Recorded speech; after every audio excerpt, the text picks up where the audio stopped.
오늘 우리가 만날 작품의 주인공은 그리스도교 역사상 가장 빛나는 이름 중 하나입니다. 바로 성 스테파노.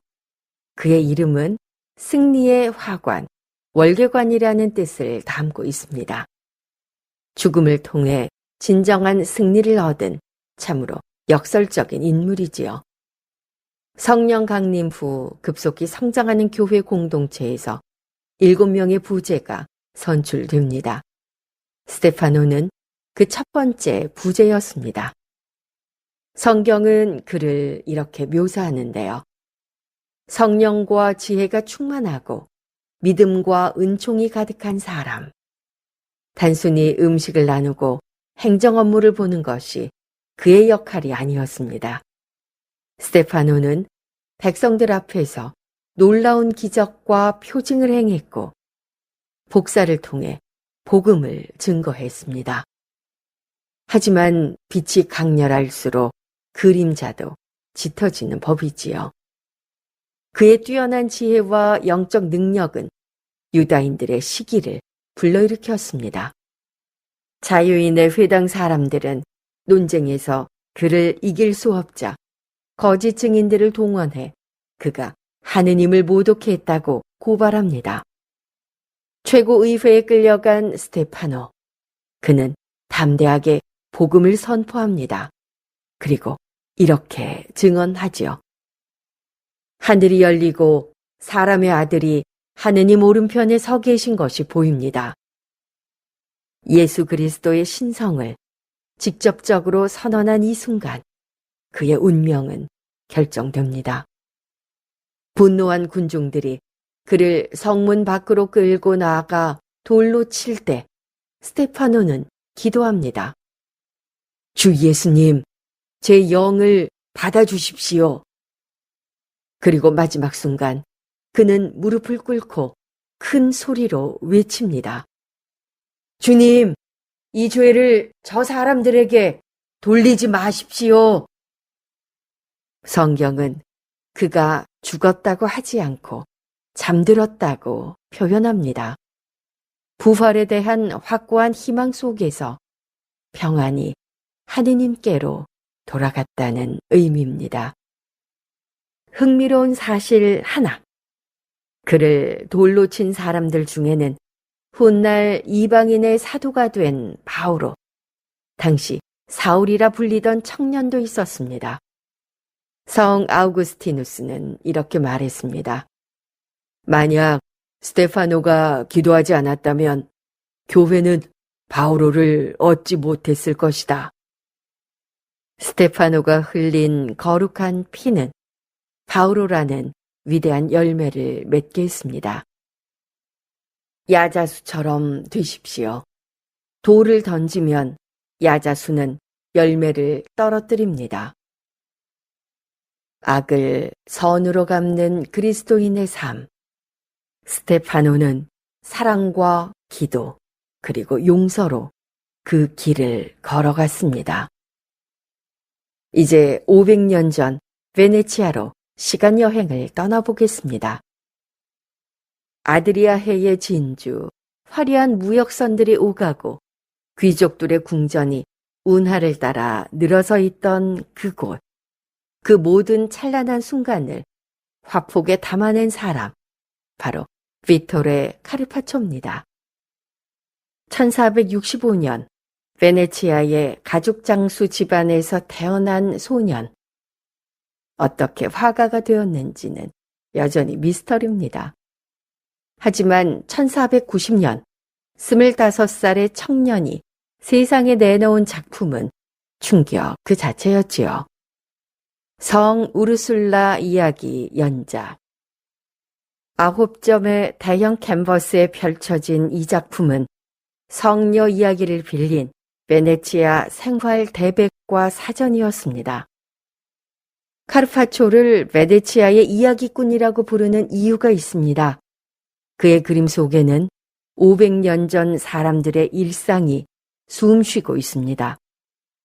어떤 옷을 입었는지, 어떤 집에서 살았는지, 심지어 무엇을 먹었는지까지 천사의 날개깃 하나하나부터 거리를 돌아다니는 개의 털 한 올까지 그는 아무것도 놓치지 않았습니다.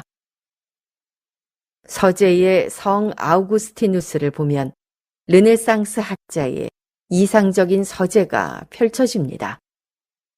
책장을 가득 채운 서적들, 정밀한 천체 관측 기구들, 그리고 발치에서 조용히 앉아있는 작은 강아지까지.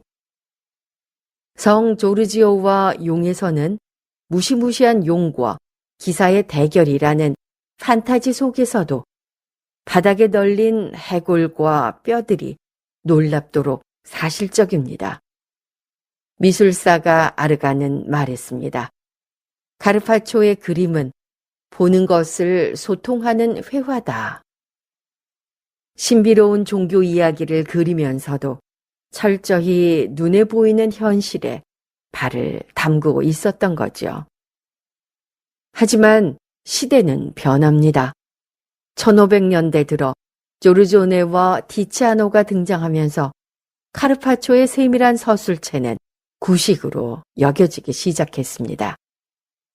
노년의 카르파초는 베네치아를 떠나 주변 소도시들을 떠돌며 그림을 그렸고 1525년쯤 카포디스트리아라는 작은 도시에서 조용히 생을 마감합니다.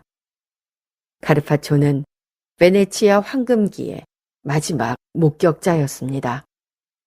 그가 남긴 작품들은 사라져버린 시대의 생생한 증언이자 시간을 뛰어넘는 이야기입니다. 자, 이제 루브르 박물관이 소장한 카르파초의 설교하는 성 스테파노를 보겠습니다. 1514년으로 추정되는 이 작품은 단순한 종교화를 넘어 르네상스인들이 꿈꾸던 이상향을 담고 있습니다. 화면을 보십시오. 가장 먼저 눈에 들어오는 것은 독특한 공간 구성입니다. 황량한 전경과 웅장한 도시의 극적인 대비. 하단부에서 넓은 홀을 그리며 펼쳐진 건물들은 상상 속 예루살렘을 연상시킵니다. 건물들이 언덕의 능선을 따라 지그재그로 이어지는 길을 중심으로 질서정연하게 배치되어 있지요. 이것이 바로 르네상스 건축가들이 추구했던 이상적인 도시의 모습입니다. 화면의 정점, 고전적인 기둥 위에 서서 설교하는 성 스테파노가 보이시나요? 그리스도교 최초의 순교자가 동방의 여러 민족들에게 복음을 전하고 있습니다. 청중들의 의상과 머리 장식을 자세히 보십시오. 카르파초는 다양한 민족의 전통 복식을 놀랍도록 세밀하게 묘사했습니다. 당시 유럽인들이 상상했던 동방 세계의 이국적인 매력이 여기 있습니다.